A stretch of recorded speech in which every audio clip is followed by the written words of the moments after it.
Salut à tous, c'est Minou de la Team Paradis et aujourd'hui je vous fais une petite vidéo pour vous présenter quelques tweaks assez sympathiques qui sont disponibles sur Cydia depuis le récent jailbreak de l'iOS 7 d'Apple. Donc à savoir que la quasi-totalité, enfin la totalité même, des appareils d'Apple, les iPhones, les iPads, les iPods, qui sont sous la mise à jour actuelle à l'heure où je fais cette vidéo, c'est-à-dire le 23 janvier 2014, sous iOS 7.0.4, peuvent se jailbreaker sans aucun problème. Donc pour ceux qui voudraient savoir comment jailbreaker leur appareil, c'est très facile, il suffit de lire le descriptif de la vidéo, tout est expliqué à l'intérieur. Et je vais vous présenter 2 ou 3 ou je sais pas combien, pas beaucoup parce que je vais pas vous saouler avec une vidéo de 3 heures, je ferai plusieurs vidéos, mais je vais vous présenter, on va dire, je pense qu'on va en faire 4 ou 5. Petite application assez sympathique disponible sur Cydia et surtout compatible avec tous les appareils, y compris les appareils 64 bits, à savoir l'iPhone 5S et l'iPad Air. Il faut savoir que jusqu'à il n'y a pas très longtemps, c'était un petit peu les malheureux, les oubliés du jailbreak, jusqu'à la mise à jour de Mobile Substrate sur Cydia, qui maintenant d'ailleurs s'appelle Cydia Substrate. Donc à savoir qu'aujourd'hui, la quasi-totalité des tweaks qu'on peut trouver sur Cydia sont compatibles, iOS 7 bien sûr, et tout appareil y compris 64 bits. Donc cette vidéo pour info est faite sur iPhone 5S. Et je vais vous montrer quelques applis plutôt sympas. Alors on va commencer par la première qui est selon moi la, avec un grand L, application à posséder, très connue dans le monde du jailbreak. Cette application c'est ByteSMS, que vous voyez ici dans mon dock en bas disponible. Alors ByteSMS, comme son nom l'indique, donc bien sûr c'est une application de messagerie, mais ce n'est pas une application comme WhatsApp ou comme Snapchat ou comme BBM ou autre. C'est pas une application tierce, c'est une application en fait qui va prendre la place de l'application message que vous avez d'origine sur votre iPhone ou iPod ou iPad, peu importe. Et en fait elle va tout simplement améliorer l'application d'origine. Donc je vais ouvrir ByteSMS. Et donc vous voyez qu'en fait je suis dans l'interface entre guillemets normale, c'est-à-dire ça change pas grand chose de l'application message. On voit tout de suite une différence, c'est qu'on a la présence des photos des contacts. Pour vos contacts pour lesquels vous avez une photo, la photo apparaît dans la liste de contacts, c'est plutôt sympa. Et on a surtout un bouton réglage à côté de la fonction recherche, qu'on n'a pas d'origine. Et on va pouvoir faire des tas de choses, c'est-à-dire qu'on va pouvoir sélectionner différents thèmes pour donner de la couleur à notre application. À savoir que ByteSMS dispose d'un système de crédit, c'est-à-dire que vous pouvez acheter des crédits et du coup envoyer des messages via vos crédits, ce qui est assez pratique si vous êtes, moi je m'en étais servi quand j'étais à l'étranger et que j'avais pas de wifi parce que les crédits sont pas chers et du coup je me servais pas de mon forfait parce que les opérateurs, faut faire attention avec les frais quand on est à l'étranger. Vous avez des fenêtres, et c'est ça selon moi la révolution, je comprends pas pourquoi cette chose n'existe pas d'origine sur iPhone, d'envoi et de réponse rapide, on va en parler dans 30 secondes. Vie privée pour mettre pour afficher ou pas les noms des contacts comme l'application d'origine. Vous pouvez verrouiller l'application par code. Vous pouvez planifier des messages, ça c'est génial, c'est-à-dire que vous pouvez envoyer un message, préfère un message et l'envoyer à une date et une heure fixée, comme ça vous n'oubliez pas. Moi je m'en sers pour les anniversaires, je prépare mes messages à minuit, comme ça je suis sûr de ne pas oublier les gens et d'être le premier. Vous avez des modèles, donc la fonction modèle comme il existe partout, vous pouvez mettre des signatures à vos messages. Et dans les autres réglages, vous pouvez, donc les photos de contact comme je vous ai montré dans la liste, activer, désactiver les smileys, etc. Et ByteSMS possède sa propre icône d'application qui est tout simplement horrible, c'est pour ça que moi j'ai mis l'application message d'origine, l'icône d'origine. Et alors, il n'y a rien d'extraordinaire, c'est-à-dire que ça améliore juste un petit peu l'application message, mais il y a une chose fantastique, c'est que n'importe où vous vous trouvez sur votre appareil, si vous voulez envoyer un message, c'est extrêmement simple. Vous appuyez sur un bouton du volume, soit vous montez, soit vous baissez le volume, et là, quand la fenêtre apparaît, ce que vous faites, c'est que vous tapez sur la fenêtre, et instantanément, vous avez une fenêtre qui s'ouvre, avec vos contacts favoris. Alors ça c'est paramétrable, vous pouvez mettre les favoris, vous pouvez mettre les derniers contacts à qui vous avez envoyé des messages, ça n'a pas trop d'importance, et vous pouvez envoyer direct votre message. Alors ce que je vais faire, c'est que je vais m'envoyer un message à moi-même. Donc vous envoyez votre message, et lorsque vous recevez un message, c'est que vous voyez que vous avez une fenêtre qui apparaît et vous pouvez instantanément répondre à votre message. Je trouve ça, encore une fois, je comprends vraiment pas pourquoi ça n'existe pas d'origine.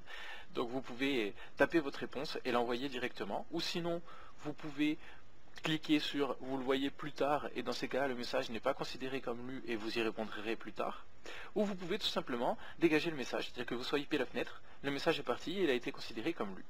Donc je trouve ça plutôt pratique, ça améliore pas mal l'application message d'origine et franchement c'est assez sympathique.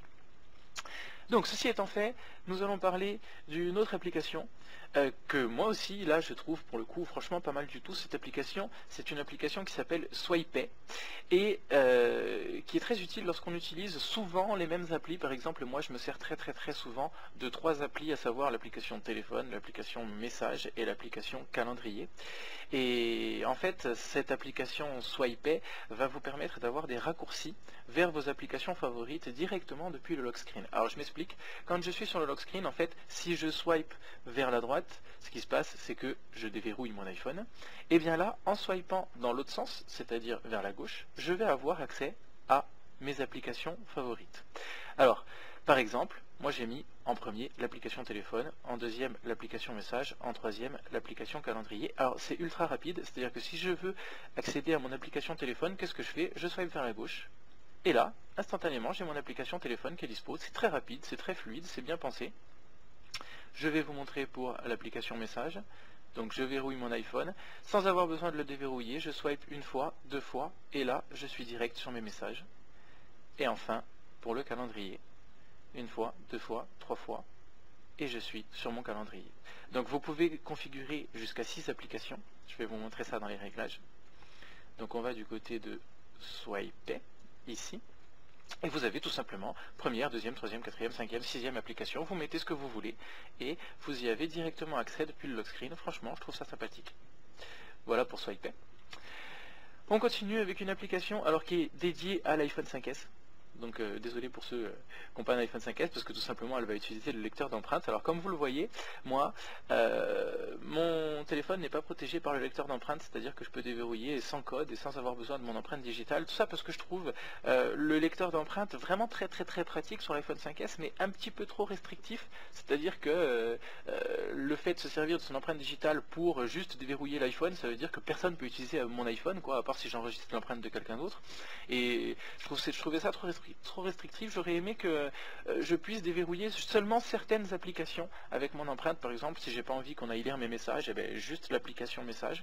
Et en fait, eh bien, il y a une application sur Cydia qui s'appelle BioLockdown qui permet de faire ça. Donc là aussi, nous allons aller dans les réglages. Et à savoir que si je cherche BioLockdown ici, eh bien, ce que je peux faire, alors je vois que j'ai un menu Touch ID qui recense tout simplement les doigts que j'ai enregistrés. Et je peux ajouter des restrictions, c'est-à-dire que je peux choisir des applications qui ne pourront s'ouvrir qu'avec mon empreinte digitale, ou des interrupteurs qui ne pourront s'activer qu'avec mon empreinte digitale, par exemple la mise en route du mode avion ou de la 3G, etc. Les réglages que je peux verrouiller par BioLockdown, et chose franchement pas mal du tout, surtout pour la sécurité, parce qu'on sait qu'aujourd'hui il y a beaucoup de vols, par exemple je peux verrouiller l'extinction du téléphone par mon empreinte. D'ailleurs je vais le mettre, donc je vais cliquer sur Power Off Device, et je vais aussi vous montrer ça, je vais ajouter une restriction sur l'application message, ici. Alors quand je rentre dans les réglages, donc je peux choisir un doigt en particulier qui va déverrouiller l'application. Je peux choisir que le déverrouillage ne s'active qu'en présence d'un certain réseau Wi-Fi. Et je vais mettre un mot de passe, donc je vais mettre juste un 2, 3, 4, parce que là actuellement j'ai pas de mot de passe. Et donc vous allez voir que si par exemple j'essaie d'éteindre le téléphone, donc ce qui va se passer, c'est que je swipe pour éteindre, mais le téléphone ne s'éteint pas si je ne donne pas mon empreinte digitale. Donc niveau sécurité, et si un jour vous faites piquer votre téléphone, c'est plutôt pas mal, ça vous laisse le temps de pouvoir le localiser avant que la personne ait le temps de faire quelque chose d'autre.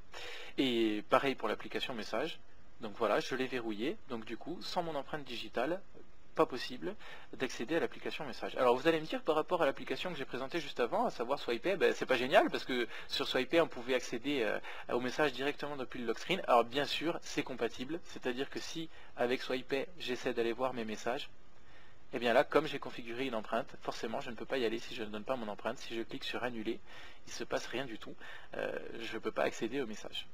Donc franchement application plutôt pas mal. Alors je continue avec autre chose, vous l'avez déjà vu indirectement dans la vidéo, c'est une application qui est aussi très connue dans le monde du jailbreak qui s'appelle Barrel et qui permet de faire ceci, c'est-à-dire la transition entre les pages, une transition plutôt sympathique, animée. Par exemple ici les icônes tournoient, font une espèce de roue.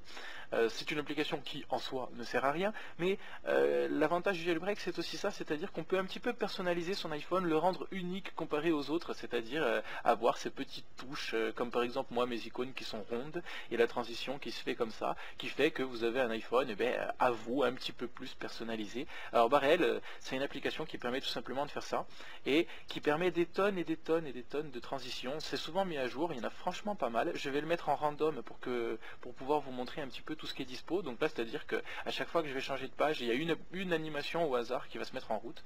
Donc par exemple ici, vous voyez les icônes qui explosent. Ici, il y a un zoom. Encore un zoom. Ici, il y a un petit effet 3D. Encore. Ceci, voilà, je change de page plusieurs fois pour vous montrer un petit peu tout ce qui est dispo. Il y en a pas mal. Et toutes sont assez sympathiques. Et ça change un petit peu. Donc voilà, ça permet de faire un petit peu de personnalisation. J'ai pas réussi à la faire, donc je vais la mettre en manuel. Il y en a une qui s'appelle Snake, pour ceux qui ont joué un jour au Snake sur les vieux portables Nokia. C'est plutôt sympa. Voilà, ça reproduit les mouvements du serpent. Je trouve que c'est un clin d'œil assez sympa. Et vous pouvez choisir l'animation de votre choix à chaque fois que vous changez de page. Voilà, voilà. Et je termine par une application qui, moi, m'a sauvé la vie. Si vous êtes comme moi un maniaque de la disposition des icônes, alors là sur cette vidéo ça se voit pas très bien parce que j'ai pas encore fait de thème ni quoi que ce soit, mais je suis un maniaque de la disposition des icônes, c'est-à-dire que je passe à peu près 5 heures à mettre mes icônes en place sur mon téléphone, et quand j'ai dit je passe, en fait je passais, parce que grâce à une application vous allez voir que ranger ces icônes est tout simplement un pur bonheur. Alors cette application s'appelle Multi Icon Mover. À savoir qu'elle existe en deux versions, une version gratuite, une version payante, qui n'ont pas beaucoup de différence. La version gratuite est très bien, elle propose la quasi-totalité de ce que propose la version payante. Alors Multi-Icon Mover, en fait, lorsque vous décidez de arranger vos applications, c'est-à-dire de les faire bouger et d'essayer de mettre telle application à telle place ou quoi que ce soit, c'est un véritable calvaire. Et bien avec Multi-Icon Mover, en fait, vous allez pouvoir sélectionner des applications. Par exemple, ici, je prends Réglages, tout simplement en cliquant dessus. Je prends BBM, je prends LCL, je prends PayPal. Donc vous voyez qu'au fur et à mesure que je les clique, elles se cochent.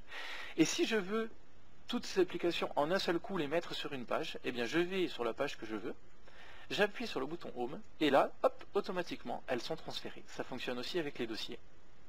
Je mets ce dossier-là, je mets ce dossier-là. Ça fonctionne aussi avec l'intérieur des dossiers. Et franchement, pour régler, pour mettre ces applications où on le souhaite, en 2 temps 3 mouvements, c'est franchement hyper pratique. Donc là, si je veux reprendre mes 4 applications que j'ai déplacées et les remettre sur la première page de mon Springboard, je les coche, je retourne en première page, j'appuie sur le bouton Home et c'est déplacé. C'est franchement super pratique pour les gens comme moi qui aiment bien avoir une disposition particulière de leur application.